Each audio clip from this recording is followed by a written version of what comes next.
Hey everyone, welcome back. I'm so excited to be here with you. It is now the start of November, and Dale is here with me for a very special series. We are doing 3 episodes together. You're going to get to hear them today, November 5th, on December 3rd, and then at the end of December to help you to reflect on the year. That's what we're going to go over today.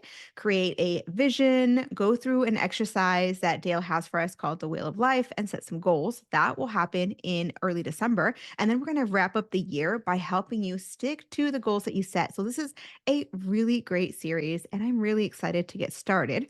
Now, to give you a heads up, in the description, you're going to find a link to Dale's exercise, the Wheel of Life, that you can start doing now to get prepared for December 3rd.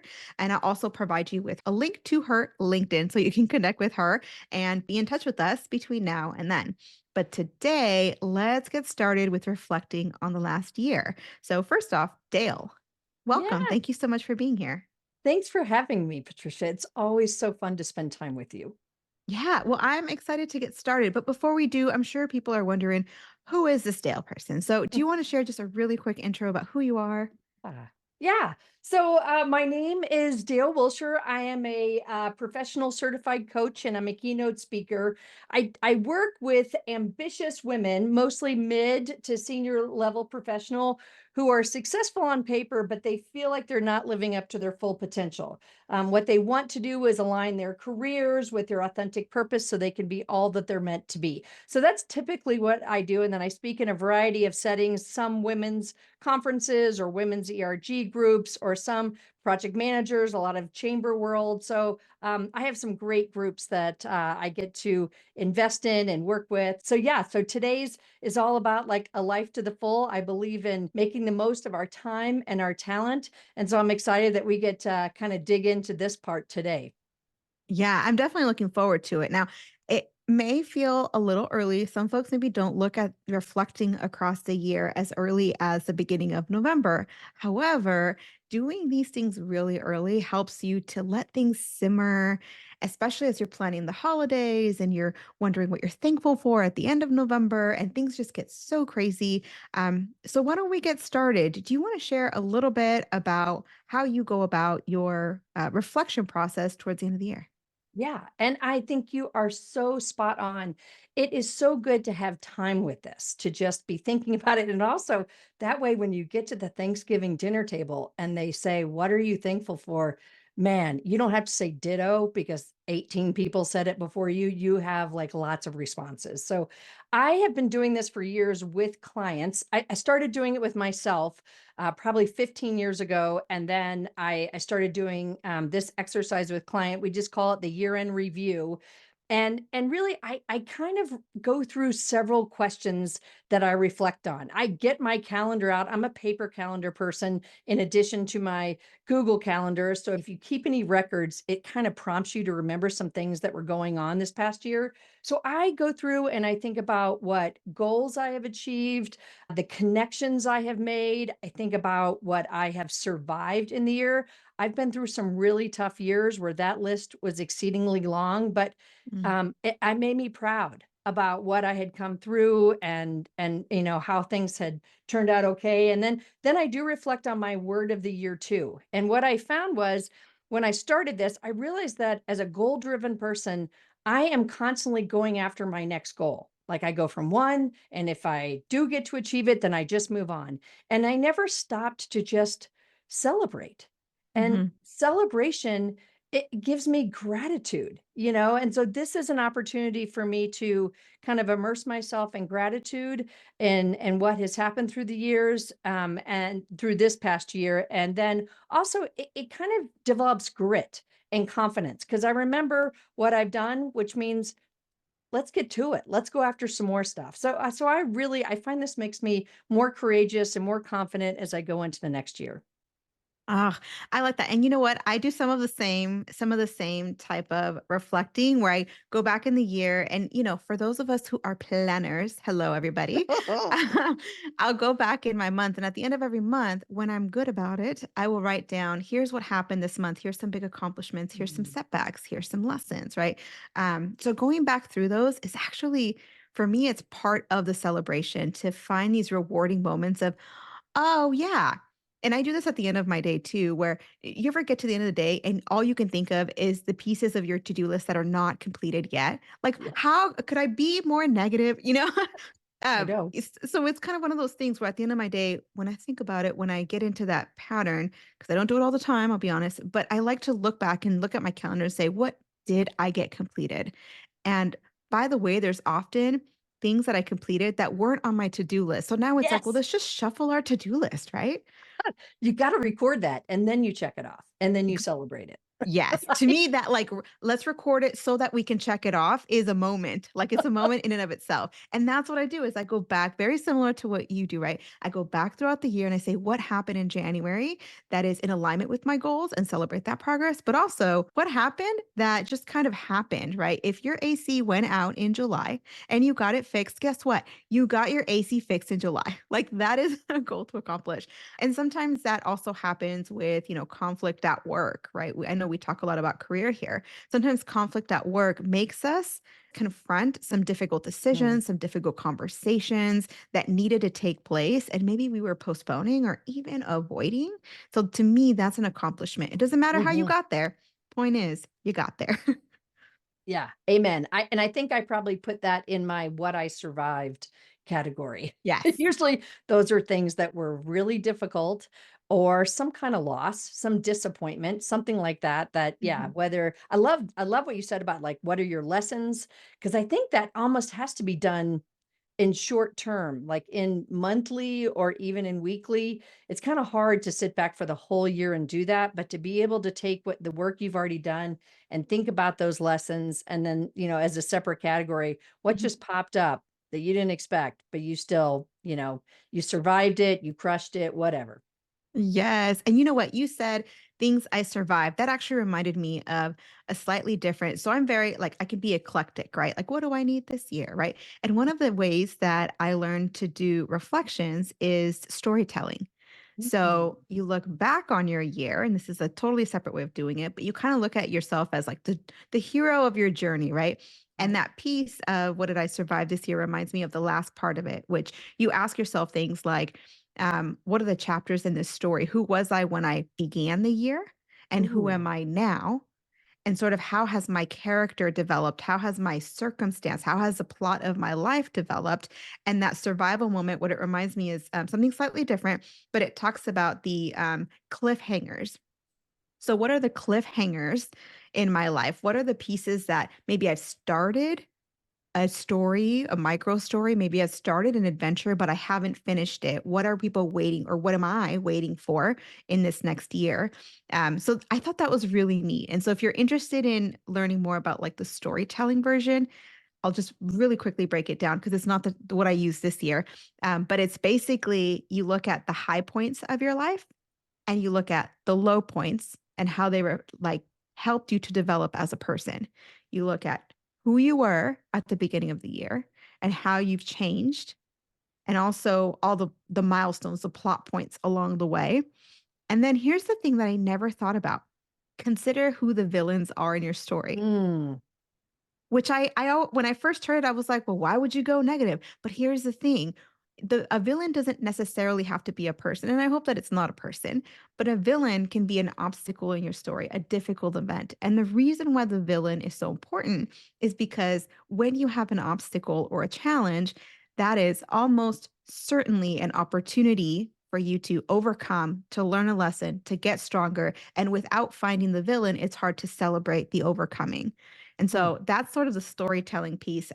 I myself have done it before. I didn't do it this year, but even as I'm talking about it, I thought maybe I'll start doing that tomorrow for this year.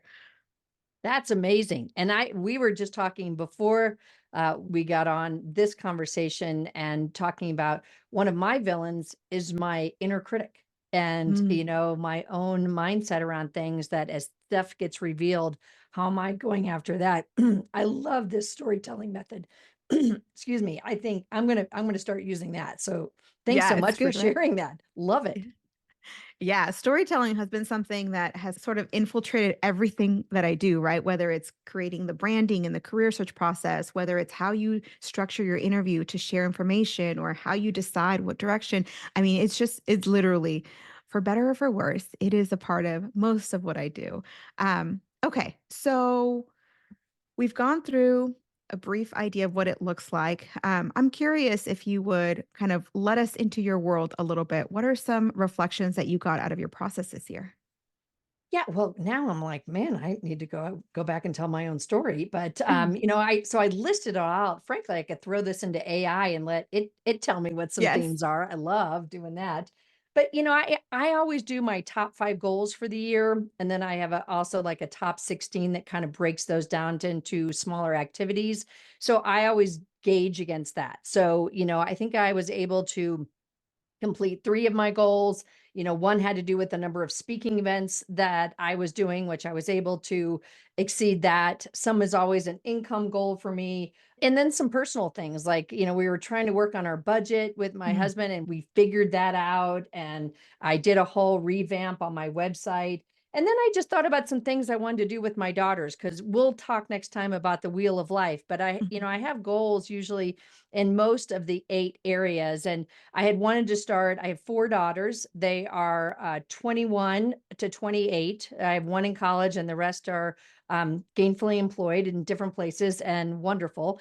And I wanted to start doing girls' weekends. And so we were able to get our first girls' weekend on the books. We went to visit one of my daughters, and then we went to the beach. So it's really fun to see that. I had some things I needed to do with my youngest daughter, and things that I pray for. It's usually like answered prayers as well as, goals that I'm working on. So she was able to get a great it's not an internship, it's a volunteer position at the Denver Zoo. And those are pretty hard to come by. And she's a zoology major. So it's just things that I can be excited for with her, with me, all the people that I'm kind of invested in. Oh, that's great. It's always nice to look back on those things and not only celebrate yourself, but then turn to your daughter and be like, hey, you did something pretty cool this year. Absolutely. So, and it's fun to know what their goals are so that I can be a part of that. Like I Mhm. said, it invests me in their lives. So that's fun. Yeah. Yeah. And then I also celebrate my connections. I am the director of programming for the Colorado National Speaker Association group. And so I have made so many connections with so many high level speakers that have become mentors to me. And so Mm. those are some of my best connections, and creating a mastermind, and then some new contacts in the groups that I speak to. So that's always a fun one to really think about the people Yeah. that are new connections that will probably, kind of ripple out into other things. But just, personally, we moved into a new house, and so we live in this retirement community. We're like the youngest people in the retirement community, but we bought my in-laws house, and so we've gone to these social things. So those are really fun connections. These people are Yeah. amazing. So I'm Oh having a my great gosh. time. So many great life lessons, that you can glean from people who have lived a beautiful full life. I know on my end, one of the biggest things that I look at is at least this year. Every year it's different. Did you do a word of the year? I do. Okay, we'll get into that later, I'm sure. Maybe next episode, who knows? But for me, I typically have a word of the year because I like shiny objects. And so over the year, make sure that I stay focused. And I'm like, okay, this is the one thread, right? So if I pick up a shiny object, I'm like, does this fit within my one thread? And for me, it's been one of those pieces where this year it's been impact, right? And Mm. so there's years where maybe growth is the word. There's years where maybe humility has been the word. That was a tough year. um, who patience, don't pray for patience. You already know what Right. happens. But impact was the word this year. And one thing I realized is that across the year, probably my biggest insight is as I look back at my January through March, most of it was doing some rebranding and getting things ready. Then middle of the year, it was just figuring out, well, where do I go from here? I finished this rebranding. What do I do now? Right. And what I realized is that in order to make impact, the transitions are really important. And Mm. normally I move from one thing to the next, and we're so quick to move to the other action item. But what I realized this year is that in order to make an impact, whether you have a business or you have a career, you have to stop when you finish a season or a phase of work and stop and think strategically again about how do I make the biggest impact with this work that I've done. So if you have a big project, you finished it up before you move on to the next one, what was helpful for me is to stop and say, okay, whatever I did is not what I expected to do. Typically, you make a plan, and just like construction, it never goes exactly as planned, or it goes better than planned, or just differently. So then at the end, it's like I have to stop again and see if I need to adjust the strategy with how to move forward in order to make the biggest impact and take advantage of all the opportunities. And that's what my year's been like. At home, we've done some upgrades at the house. We've also grown with our church community, and of course with the business too. And so for me, it's always been, let me look back at the impact I made. And then from there, let me figure out, what do I need to tweak or change so that I can, adjust my strategy to flow with the work that I'm doing instead of assume that what I planned for is what actually happened. Mm, so true. So true. And do you find that your word of the years, like mine will a lot of times go for a couple of years, like it becomes a deeper theme. I rarely just have them for 1 year. They seem to kind of start in a year and go through at least a second year is what I'm finding. But see, that is part of I think you're more steady and consistent than I am. By the end of the year, I'm like, I'm ready to move on to the next. Like I'm just there's different personality styles and personality traits, Mhm. and my husband is similar. Once he has something and it works, he's like, okay, let's just pull it all the way through, slow and steady. He aims for a lot of depth, and I'm very much like breath. And to me, it's like, let me find a word that is connected to that word, but moves me into another step. Mhm. Um, but I do admire the stick to itedness. You know what I mean? Oh, I don't know, but thank you. If that's like, I felt like I kind of had no choice. I mean, and I tend to really reflect and pray through these words. And like my breakthrough, when I got that 1 year, I was like, this is going to be awesome. And then I realized I was like, well, I think we're starting breakthroughs, but I think we're going to need the second year. It just kind of, there was no other word that really seemed to resonate. So I was like, Mhm. well, I guess and it wasn't because I got so many breakthroughs, I needed a second year. It was kind of it was still working. My word for the year this year has been lead. And what I thought it Mhm. was going to be as a big part of my membership community ended up being more about the committee that I lead as a program director. So I Mhm. feel like there's just more percolating. I mean, yeah, I'd like to choose some different words. Well, here's the thing too, what you pointed out right now is, I'm a praying woman, right? And Hmm. so I'll go through that process in prayer. So I feel like sometimes I have to figure out what's the word that I want and what's the Lord trying to I guide me know. to, right? But one of the things I noticed is like there was one year where no matter where I looked, no matter what I prayed, no matter what I did, humility it just kept coming back. And I literally, if you have that reaction of like, oh, then that is something you need to work on, right? And that's one thing I realized. I think it was that's the one word that I think lasted 2 or 3 years. But that goes to show you how prideful this woman could be right here. More Like lessons, more more lessons. lessons to come. But one thing I realized is that part of my reflection process, when I added someone else to that reflection process, that was so eye opening to talk to someone else who was close to me and kind of say, here's what I'm thinking. And to process verbally for one. And number Hmm. two, to hear their perspective on what my year went like. Oh man, I think that was maybe that's what, maybe that's what was going on where maybe God was like, I need you to hear it from someone else. So if you're not hearing it this year, you're going to hear it next year. I don't know. I don't know, but that's for me kind of broke it open where I was like, "Oh, okay. There we go." And is that your husband for you who you process with, or do you have other people? I didn't realize, but I'm quite a friendly person. I did not realize. I used to be like very, I mean, if you knew me when I was younger, you couldn't talk to me. I was just so angry, so mean, so dark. Like I was just all over the place.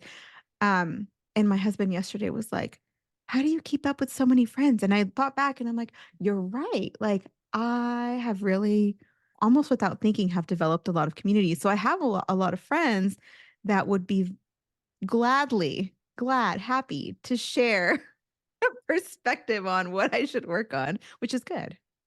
In my world, probably no one and my husband is wonderful, but I think no one knows my weaknesses more than him. So, Ah. sharing this with him and he's seen me through most of these, phases. So, yeah, I think I either, yeah. So I'm going to keep that in mind and find my person to go through this with. I mean, I go through it with other people as their coach, but all of us coaches, we still need coaching. Oh my gosh, yeah. I think I actually started this, and then we're going to get back on track. I realize I'm taking us off track, but I started this process. So if you're listening to me right now, this might be helpful for you because I found it extremely helpful. So I started seeing a counselor. Other situations we'll figure out later, but I mean, everybody can benefit from a counselor. So I started seeing a Hmm. counselor, and coincidentally, I had a meeting with the coach that day, like 6 or 7 hours later. I don't know how or why or what, but all I know is it was so helpful to meet with the counselor to sort of process feelings, emotions, past, etc., and behavioral patterns, right?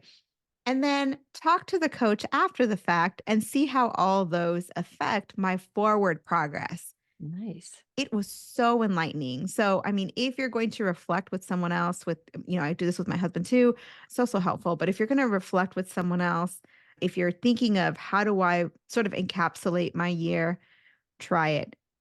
Either a Hmm. conversation with someone or that counselor coach combination was so powerful for me. And I'm continuing to do that because it was so powerful. Um, yeah, it was pretty amazing. Pretty Yeah, amazing. it sounds like it. I've said, I've been coaching now for more than a decade, and probably my most motivated clients, some of my most favorite clients have had plenty of counseling. I mean, for me, it was a line item in my budget for Yeah. many years. I mean, Yeah. it was a given, but it self-awareness takes a little while to walk into. And so to have that safe place and some prompts to explore, because you're right, you have to be ready to then go forward. We have to Hmm. kind of deal with some of the past or get to know who we are so that then we can direct where the future needs to go. So that's great. Yeah. Yeah, I'm with you. Yeah. Okay, so listen, you and I can go on forever and ever and I ever. know. But since we're talking about reflection, I'm curious, I think there's some of us, won't point any fingers, but there's some of us who might stick with reflection and we're not quite sure when to finish. So how would you, if you were to encapsulate your process, and how would someone know, okay, I'm done reflecting on the year. It's time to move on to future thinking? Hmm. Great question. I tend to journal quite a bit. So when I ask these questions of myself, I will journal them out. And I would say, I wouldn't go more than a week or two on this. If you want to come back and think through these questions at a certain point, it is just to educate you, inform you as you move forward. What new lessons are you looking forward to? How does this either give you courage or gratitude for the year ahead? So I would not go longer than a couple of weeks on these questions. I love your, connecting with another person is kind of the wrap up Mhm. and just tying a bow on it. What does this reflection allow you to do more of? How are you going to use your lessons in the coming year? Because you're going to do it again next year. So you don't have to Yes. worry. You'll get another chance. So at a Yes. certain point, we don't need to live in the past. We do just need to, and whatever comes up. And if you feel like, well, I don't think I'm getting deep enough, that's okay. That's right where you are. That's whatever insights you're given. Use that, move on. And maybe next year it'll feel deeper. I've had some years that feel really deep, and I have other years that feel kind of surface. You know Mhm. what? That's where I am, or that's what's coming up, and then we move on. Let's use it for, the great things that lie ahead. Yeah, and that's the beauty of it, right? Some people, it might be like, I'm going to take 20 minutes, look back at each month in my year, boom, I'm done. Let's move on with life. Other people are going to say, this year's been really intense and let me go through and do a little bit more deeper reflection. So, no matter how long your process takes, whether it's 20 minutes or 20 days, right now is a perfect time to get started because then you've got that time. Now, before we wrap up today, I would love for you to give just a little bit of an insight into the exercise we're going to do on December 3rd, where you're showing us how to start to create a vision and how to set some Mhm. goals. Yeah, the exercise is a classic life coaching exercise called the Wheel of Life. And I kind of customized the 8 different areas. Typically, that's what you see in them. Some people will label them slightly differently, but it really helps to survey all of your life to be able to set goals and not just either prioritize too much work or too much personal. It really gives you an opportunity to focus in. So there'll be categories like work, and I say service because for some of us who do volunteer work, that's a lot of work, but we're not getting paid, but it's all in that category. Then there's Mhm. your living spaces, there's your rest and recreation, there's your health and fitness. So we're going to go through, and as I mentioned, kind of with these, it's a point in time. You will go through and score yourself on a scale of 1 to 10 about your personal sense of satisfaction in that area. And I do Mhm. this every single year. I don't look back at last year's. I just start fresh. Where am I? Because it is kind of interesting to see what has gone up, what has come down, what has changed.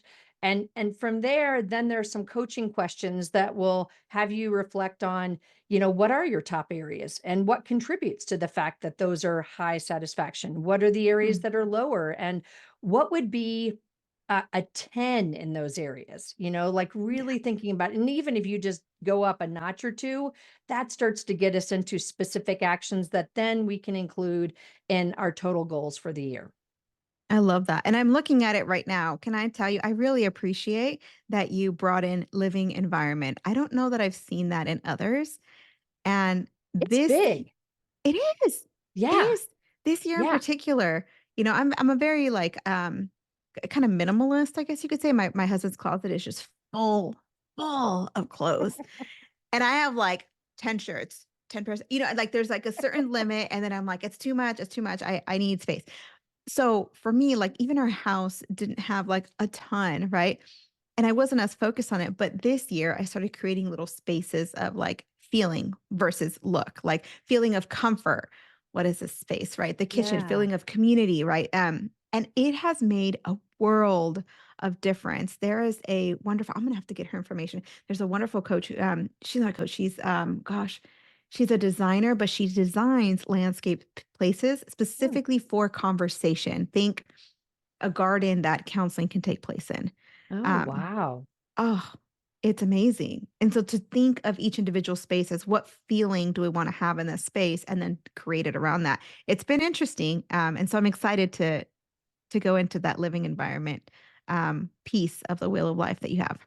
Yeah. And one thing to kind of tag onto that, like you're saying, like there are some seasons where you are totally into a category, and Yeah. like I a couple of years ago, my living environment was like 9. I was like, I'm really content where I am. And then we moved and it went down to like a 2 or a 3. Mm. So, and then I have categories like community, when I was knee deep in with all my daughters, and I have a big network through, my coaching clients and the speaking events that I do. I don't have a strong need for a lot of community. I'm Mhm. also a D on the disc, and we don't need a lot. We just need some depth. So don't beat yourself up if you feel like that's why it's your personal level of satisfaction. You could be content with little or a lot, but this is very personalized. It's what you Mhm. feel about your level of fulfillment. So take it like nobody's looking. Oh, I love that you mentioned that because I've done something similar across different contexts. It's the core of it is a way of looking at your life. But one thing I noticed is that sometimes we can score ourselves based on societal expectations. Does my Yes. house look like home and gardens? No, so therefore it's a 2. But are you comfortable? Like so that's one thing to just remember is this is your sense of satisfaction, not your measure against the Joneses. Yes. And just do it where you are today, and it will probably change throughout the year, but then we'll do it again. And Yeah. every year and then my husband does one, and then we take notes for each of these categories and create goals. And that's so fun to get on the team of whoever is in your life to help them achieve their goals for the year. Ugh, I love that. Well, I look forward myself to kind of digging into this. And then you and I, we're going to chat again on Yeah. December 3rd. Listen, if you are joining us right now, grab the link. It's in the description. Fill out your wheel of life and then join us on December 3rd, where Dale and I will come together and have this conversation with you. Any other words that you want to leave us with, Dale, before we wrap up today? Uh, great things lie ahead. I just always think no matter what your year has been, There has been purpose in it. Number one, there are lessons that you may have gleaned, or they're going to be coming forward in the future, but just know that there is a great year ahead for you. So let's all design it together. I love that. I love that. So grab your Wheel of Life handout in the description, and we'll see you in a couple of weeks. Until then, know that we love you. We're praying for you. We'll see you on the next one.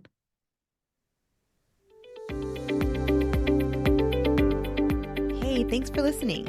I really appreciate you spending time with me today. If you found this episode helpful, please tap the 5-star review on the show's homepage in your podcast app. It would absolutely make my day, and it helps others discover the Uncommon Career Podcast. Now, to download your free career resources and learn how I help seasoned professionals land amazing offers in as little as 90 days, click on the link in the description or go to theuncommoncareer.com. Thanks again, and I'll see you on the next one.